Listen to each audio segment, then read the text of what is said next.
శ్రీమతే రామానుజాయ నమః. శ్రీమద్ ఆండాల దివ్య తిరువడిగలే శరణం.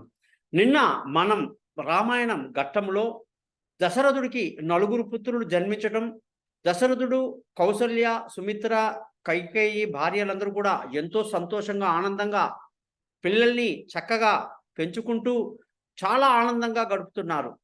ఈ విషయంలో మనకు ముఖ్యంగా తెలియాల్సింది ఏంటంటే, ఎన్నో ఏళ్లుగా మనం ఏదైతే కోరిక ఉండి ఒక ఇల్లు కట్టాలన్నా, ఒక పెళ్లి చేయాలన్నా, సంతానం కలగాలన్నా ఎటువంటి ఇంపార్టెంట్ మన లైఫ్‌లో ఒకటి గుర్తుంటుంది. దానికోసం చాలామంది జ్యోతిష్యులందరినీ కాంటాక్ట్ చేస్తుంటారు. అయ్యా! మా ఇల్లు ఎప్పుడు కడతాం? మా పెళ్లి ఎప్పుడవుతుంది? మాకు సంతానం ఎప్పుడు కలుగుతుంది? మేము వ్యాపారంలో ఎప్పుడు డెవలప్ అయితాము? మా అప్పులు ఎప్పుడు తీరుతాయి అని. తమాషా ఏంటంటే నాకున్న అనుభవంలో ఈ కష్టాలు ఏవైతే ఉన్నాయో మనిషి జీవితంలో, ఆ కష్టాలు ఒక రోజున పటాపంచలైపోతాయి. ఆ కష్టాలు తీరిపోతాయి. తీరిపోయిన వెంటనే ఏమన్నా తల కింద త క త తల కింద పెట్టి కాలేమన్నా పైన పెట్టుకొని విచిత్రంగా ఏమన్నా విన్యాసాలు చేస్తారా అంటే ఏమీ లేదు. అనుకున్నాము పెళ్లయిపోయిందండి. బాధపడ్డామండి పిల్లలు పుట్టలేదు అయిపోయిందండి. అప్పులు అనుకున్నారు తీరిపోయిందండి. అన్నీ అయిపోయినాయి. ఇల్లు కట్టేసాం, గృహప్రవేశం చేసాం. మరి కోరికలు తీరనంత వరకు మనిషి పడే టెన్షను, తపన ఒకటే బాధ రాత్రి పగలు. మనసులో ఒకటే బాధ. అయ్యో! అవ్వట్లేదు అని. అయిన తర్వాత మరుక్షణం మనిషి మర్చిపోతాడు. అది మనిషి నైజం. ఇక్కడ దశరథ మహారాజు ఎన్నో ఏళ్లుగా తనకు పుత్ర సంతానం లేదని చెప్పి బాధపడుతూ, దశరథ మహారాజు తన యొక్క అయోధ్య నగరానికి వారసుడెవరు? ఇంత పెద్ద రాజ్యాన్ని, ఇంత సువిశాలమైనటువంటి భారతావనిని పరిపాలిస్తున్నటువంటి వాడికి ఇక్ష్వాకు వంశం అంటే సత్య హరిశ్చంద్రుడు పుట్టినటువంటి వంశం. సాక్షాత్తు సూర్యభగవానుడు ఆ వంశానికి అధిపతి. మరి అటువంటి వంశము క్షీణించిపోతుందా? పిల్లలు పుట్టరా? నేనా ముసలివాడిని అయిపోయాను ఆల్మోస్ట్. ఇక నాకు పిల్లలు పుట్టే అవకాశాలు లేదు. వృద్ధాప్యం వచ్చేస్తుంది. ఇలా బాధపడుతున్నటువంటి దశరథ మహారాజుకి ఒక్కసారిగా పుత్ర సంతానం కలగటం, మొత్తం దేశమంతా కూడా సంతోషంగా, ఆనందంగా పండుగలతో వారం 10 రోజులు గడిచిపోయినాయి. ఇక పిల్లల యొక్క పెంపకం బ్రహ్మాండంగా సాగుతుంది. మరి కైకేయి తన కొడుకు భరతుణ్ణి చూసి ముద్దు చేస్తుంది, ముచ్చట పడుతుంది. కానీ ఆమెకి రాముడంటే అత్యంత ప్రేమ. రాముణ్ణి, అతని నీలదేహపు ఛాయని చూసి సాక్షాత్తు మహావిష్ణువే మన ఇంట పుట్టాడు అని కైకేయి గ్రహించింది. మహా తెలివైనది, జ్ఞాని. అటువంటి కైకేయి ఏమనుకున్నదంటే, రాముణ్ణి తాను ఎప్పుడు వదిలిపెట్టకుండా ఎప్పుడు తన మందిరంలోనే పెట్టుకునేది. ఇప్పుడు చూడండి, రాజుగారి యొక్క సభ అనేది ఒక పార్లమెంటు, అసెంబ్లీ మనం పెట్టుకుంటాం కదా! మరి అలాంటి పెద్ద ప్రాంగణంలో రాజు రోజు కూడా అక్కడ కూర్చొని సభ నడిపించటం. సభలో మంత్రులు, సేనాధిపతులు, మంది వాగదులు అందరూ ఉంటారు. మరి ఎన్నో విషయాలు చర్చలకు జరుగుతూ ఉంటాయి. సేమ్ మన అసెంబ్లీ లాగానే ఉంటుందండి రాజ్యసభ అంటే. మరి రాజుగారు అక్కడికి వెళ్ళి కూర్చుంటారు. అక్కడంతా కూడా చాలా పెద్ద దివ్యమైన భవనాలు, అనేక రకాల సౌకర్యాలతో ఉంటుంది. ఎన్నో వేల మంది ఆ యొక్క భవనంలో పట్టేటట్టుగా సభా ప్రాంగణం అంతా కూడా ఎంతో అందంగా ఉంటుందండి. అలాగే భవనాలు చూసుకుంటే రాజుగారి యొక్క భవనం, పెద్ద రాణి యొక్క భవనం, సుమిత్రకు ఒక భవనం, అలాగే కైకేయికి ఒక భవనం, ఇలా వంది మాగధులందరికీ కూడా, మంత్రులు, సేనాధిపతులందరికీ కూడా అనేక సువిశాలమైన భవనాలతో ఎంతో అందంగా ఉండేది మన యొక్క అయోధ్య. ఇంత గొప్ప రాజ్యంలో ఇన్ని వేడుకలు జరుగుతున్నాయి. పిల్లలు పెద్దవాళ్ళు అవుతున్నారు. వశిష్ఠ మహాముని వాళ్ళకు ఒక చిన్న వయసు వచ్చేంత వరకు ఆగారు. పిల్లలకి అన్నప్రాసనం అనేది జరిగింది. అక్షరాభ్యాసం కూడా వశిష్ఠ మహాముని దగ్గరుండి చేయించారు. మరి ఆ రోజుల్లో ఉన్నటువంటి వేదాల్లో అన్ని సారాంశాలు కూడా పిల్లలకి బోధించడం వశిష్ఠ మహాముని చేశారు. పిల్లలందరినీ కూడా దూరంగా తీసుకెళ్లి అయోధ్యలో తన ఆశ్రమంలో పెట్టుకొని చదివించారు. మహారాజులు, రాణులు వచ్చి అప్పుడప్పుడు పిల్లల్ని చూసుకుంటూ వెళ్ళేవారు. పిల్లల్ని గాని తల్లిదండ్రులకి దగ్గరగా పెడితే ఈ అల్లారు ముద్దుగా పెంచడం వల్ల చెప్పిన మాట వినరని చెప్పేసి, మొండికేస్తారని చెప్పేసి ఆ రోజుల్లోనే అనేక విశ్వవిద్యాలయాలు ఊరికి దూరంగా నిర్మించడం జరిగింది. అందులో అనేక శాస్త్రాలన్నీ కూడా చక్కగా నేర్పిస్తారు. శస్త్ర విద్యలు అంటాం. ముఖ్యంగా భారతదేశంలో అతి పురాతనమైనటువంటి యుద్ధానికి వాడేటువంటి పరికరం ఏంటంటే బాణము. ధనుర్బాణాలు లేకుండా ఉండేది కాదు. వేటకెళ్ళిన రాజ్యాలు పరిపాలించాల్సినటువంటి రాజులు, సేనాధిపతులు, మంత్రులు అందరికీ కూడా ఖచ్చితంగా ధనుర్విద్య అనేది నేర్చుకొని ఉండాలి. తర్వాత ఖడ్గ విద్య అనేది నేర్చుకుని ఉండాలి. అలాగే గదా విద్య నేర్చుకుని ఉండాలి. ఇలా అనేక రకాల ఆయుధాల యొక్క ప్రయోగం ఎలా చేయాలని చెప్పేసి వశిష్ఠ మహాముని తన యొక్క శిష్య బృందంతో చక్కగా నేర్పించడం జరిగిందన్నమాట. పిల్లలందరూ చక్కగా నేర్చుకుంటున్నారు. అటు శస్త్ర విద్యలు నేర్చుకుంటున్నారు, ఇటు విద్యాబుద్ధులు, వేదాలు, అన్ని రకాలైనటువంటి విద్యకు సంబంధించినటువంటి నేర్పిస్తున్నారు వశిష్ఠ మహాముని. పిల్లలు పెద్దవాళ్ళు అవుతున్నారు. చాలా సంతోషంగా, ఆనందంగా రోజులు గడిచిపోతున్నాయి. ఒక్కటి మనం గుర్తుపెట్టుకోవాలండి, కష్టాలు ఎప్పుడూ చాలా బరువుగా ఉంటాయి. అయ్యో ఇంకా నా కష్టం తీరలేదు అని చెప్పి రోజులు చాలా సుదీర్ఘంగా ఉంటాయి. కష్టాలు సుదీర్ఘంగా ఉంటాయి. బాధలు ఎక్కువగా ఉంటాయండి. మనిషికి ఎప్పుడైతే ఆనందం వచ్చేస్తుందో, సంతోషం వచ్చేస్తుందో, ఇక పట్టరాని ఆనందంలో వాడు రోజులు ఎలా గడిచిపోయాయండి, ఎంత తొందరగా అయిపోయిందండి మాకు అని చెప్పేసి ఆనందంలో మనిషి తన యొక్క సమయాన్ని గుర్తించాడనమాట. దుఃఖంలో మాత్రం క్షణక్షణం ఒక యుగంలాగా గుర్తిస్తూ ఉంటాడు. అది బాధకి సుఖానికి ఉన్న తేడా. మరి ఈ విధమైనటువంటి చక్కటి పిల్లల చదువు, విద్యాభ్యాసం అంతా పూర్తి అయ్యింది. వశిష్ఠ మహాముని తన విద్యను మొత్తం కూడా వాళ్ళకి నేర్పించి పిల్లల్ని తీసుకొచ్చి వాళ్ళ యొక్క తల్లిదండ్రులకు అప్పగించడం జరిగింది. పిల్లలు అల్లారుముద్దుగా చక్కగా ఆడుకుంటున్నారు. చిన్న వయస్సు, కౌమార వయసులో ఉన్నారు. తండ్రి ఏమో వృద్ధాప్యంలోకి వెళ్ళిపోయాడు దశరథుడు. తన వారసుడిని ప్రకటించాల్సిన సమయం కూడా వచ్చింది. ఇలా జరుగుతున్న సమయంలో ఒకనాడు బ్రహ్మర్షి విశ్వామిత్రుల వారు అయోధ్య నగరం వైపు వస్తూ ఉన్నారు. ఆయన ఎప్పుడైతే నగరంలోకి ప్రవేశించారో వెంటనే జనాలు గుర్తించి ఆయనకు దండాల మీద దండాలు పెడుతున్నారు. అయోధ్య ప్రజలందరూ కూడా అందరూ చెప్పుకున్నారు, త్రికాల జ్ఞానుడు, మహాజ్ఞాని బ్రహ్మర్షి విశ్వామిత్రుల వారు వస్తున్నారు. మరి వారు ఎందుకు వస్తున్నారు? వారికి చాలా కొంచెం ఆవేశం ఎక్కువ. కారణం ఏమంటే చాలా నిష్ఠతో ఉండేవారు. నిష్ఠ లేని ప్రజల మధ్య, నిష్ఠ లేని మనుషుల మధ్య ఉండడం జ్ఞానులకు చాలా కష్టం అన్నమాట. అందుకే మనం అనుకుంటాం ఈ విశ్వామిత్రుల వారికి కొంచెం కోపం ఉంటుంది. అలాగే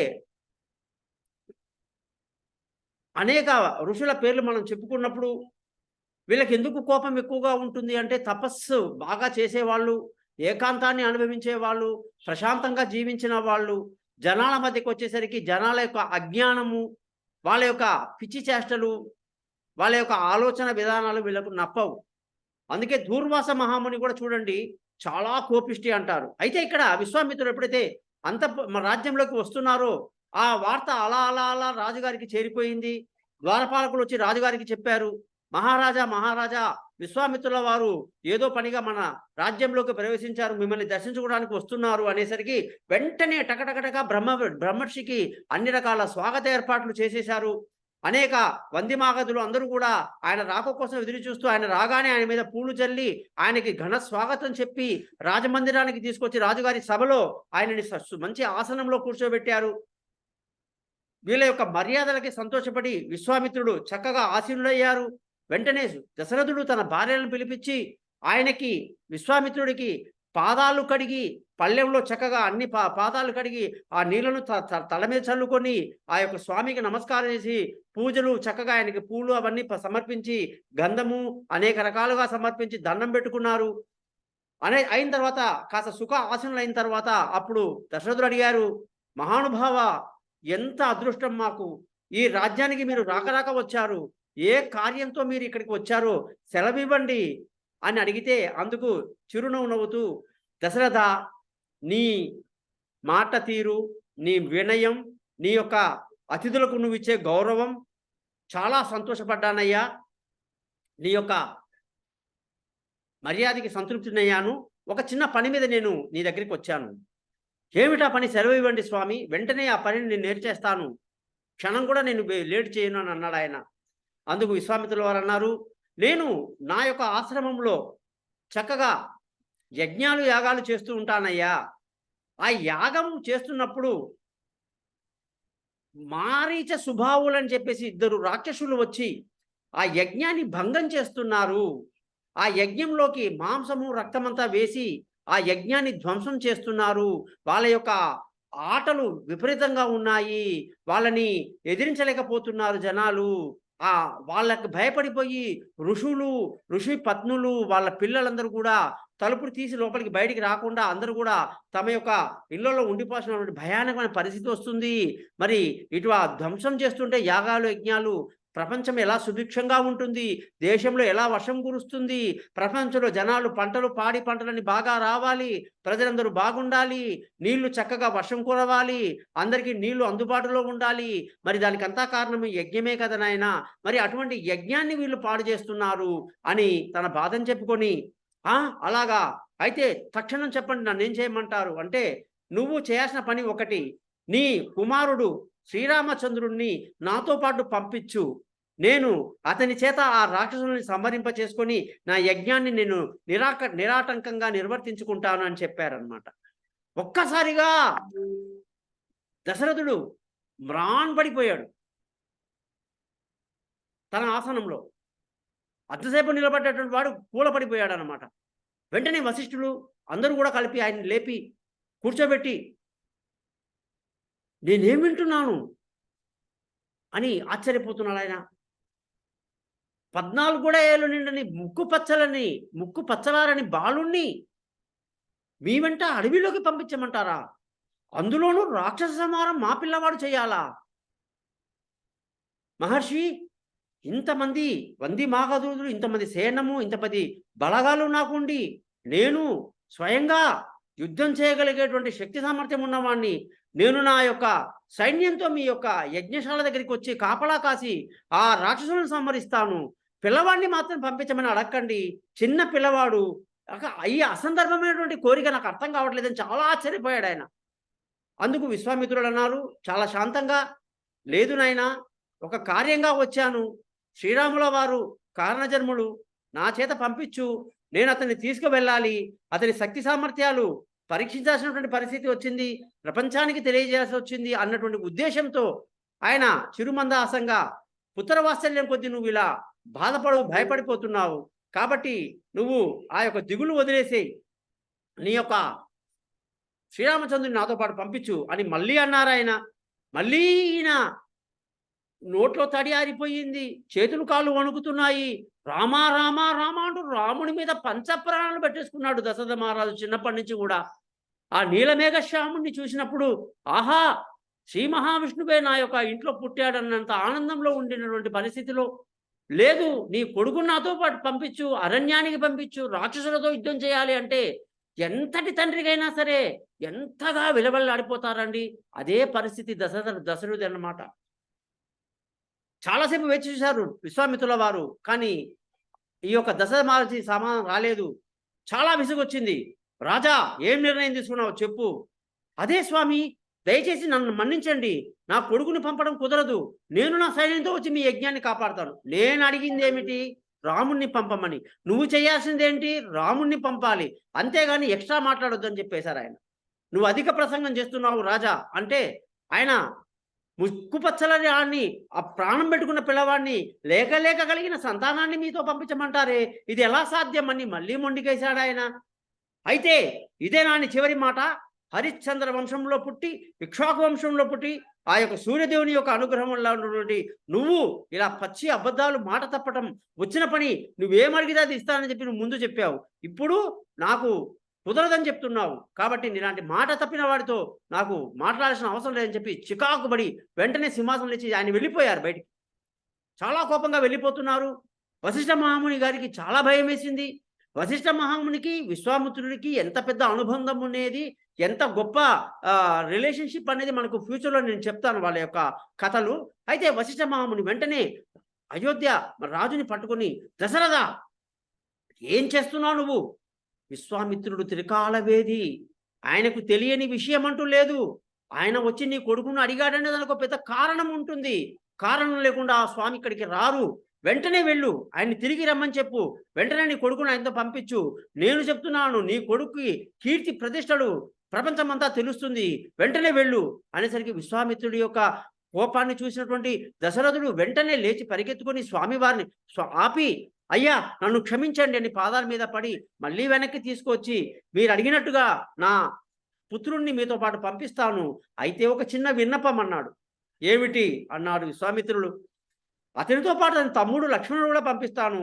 లక్ష్మణుడు రాముడు లేకుండా ఒక్క క్షణం కూడా ఉండలేడు. రాముణ్ణి అహర్నిశలు కాపాడేవాడే లక్ష్మణుడు, కాబట్టి ఇద్దరిని పంపిస్తాను. సరే పంపించండి అన్నారాయన. చిన్నపిల్లలు ధనుర్బాణాలు ధరించారు. చక్కగా ముని వెంట బయలుదేరారు. ప్రజలందరూ చూస్తుండగా చక్కగా హారతులిచ్చి అన్ని రకాలుగా విజయాలు సాధించాలని చెప్పి తల్లిదండ్రులందరూ కూడా ఆయన్ని ఆశ్రయించారు. వేద పండితులు ఆయించారు. వశిష్ఠ మహాముని యొక్క అనుగ్రహంతో రామలక్ష్మణులు విశ్వామిత్రుడి వెంట బయలుదేరారన్నమాట. ఈ విధంగా విశ్వామిత్రుడు వాళ్ళ ఇద్దరిని తీసుకుని అలా వెళ్తూ రాత్రి సమయం అయ్యింది. వాళ్ళకి ఆకలి ఏర్పడుతుంది, నిద్ర కావాల్సి వస్తుంది. పట్టు పాన్పు మీద పడుకున్న పిల్లలాయే, పంచభక్ష పరమాణాలతో బంగారు కంచంలో తిన్న పిల్లలాయే, మరి ఇప్పుడు ఎట్లా అనేటువంటి సమస్యకి పరిష్కారంగా విశ్వామిత్రుల వారు ముందుగా రామలక్ష్మణులకి ఒక చక్కటి మంత్రాన్ని ఉపదేశించారన్నమాట. ఆయన త్రికాలవేది బ్రహ్మర్షి, ఆయన త్రిశంకు స్వర్గాన్ని నిర్మించినటువంటి వాడనమాట. స్వర్గానికి మరో స్వర్గాన్ని నిర్మించినటువంటి గొప్ప తపస్వి కాబట్టి బల అతి బల అనేటువంటి మంచి మంత్రాన్ని వాళ్ళిద్దరికి ఉపయోగించడం జరిగింది. ఈ బల అతి బల మంత్రం వల్ల రామచంద్రుడికి కానీ లక్ష్మణుడికి కానీ నిద్ర పట్టడం కానీ ఆహారం ఆకలి కానీ ఇవి ఏవి ఉండవన్నమాట. దప్పిక ఆకలి నిద్ర ఎటువంటి ఇబ్బందులు లేకుండా జీవితాంతం వాళ్ళు ఆ విధంగా ఉండేటట్టుగా స్వామి యొక్క అనుగ్రహంతో విశ్వామిత్రుల యొక్క వరంతో వాళ్ళు ఆ యొక్క ధన్యులయ్యారనమాట. ఆ విధంగా రాత్రి చక్కగా నిద్రించి ఉదయం లేచినప్పుడు మొట్టమొదటిసారిగా విశ్వామిత్రుల వారి నోటి నుంచి వచ్చినటువంటి మాట కౌసల్యా సుప్రజా రామా పూర్వా సంధ్యా ప్రవర్తతే ఉత్తిష్ట నరసార్ద్రూల కర్తవ్యం దైవమాన్నికం. ఈ విధంగా రాముల వారికి మొట్టమొదటిసారిగా మేల్కొల్పు చేశారు. రాముల వారు లక్ష్మణుల వారు లేచారు. ఇక తమ కాలకృత్యాలు కర్మ అన్ని చేసుకొని మళ్ళీ ముని వెంట అడవిలోకి ప్రవేశిస్తున్నారు.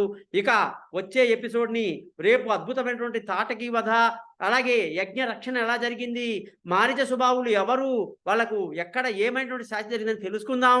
మీరందరూ కూడా ఈ యొక్క ఛానల్ని సబ్స్క్రైబ్ చేస్తారని, నా యూట్యూబ్ని అలాగే పేజ్ని లైక్ చేస్తారని, జాతకం కొరకు తప్పకుండా నన్ను మీరు కాంటాక్ట్ చేస్తారని ఆశిస్తూ మీ నుంచి సెలవు తీసుకుంటున్నాను. మీ గోపాలయ్య.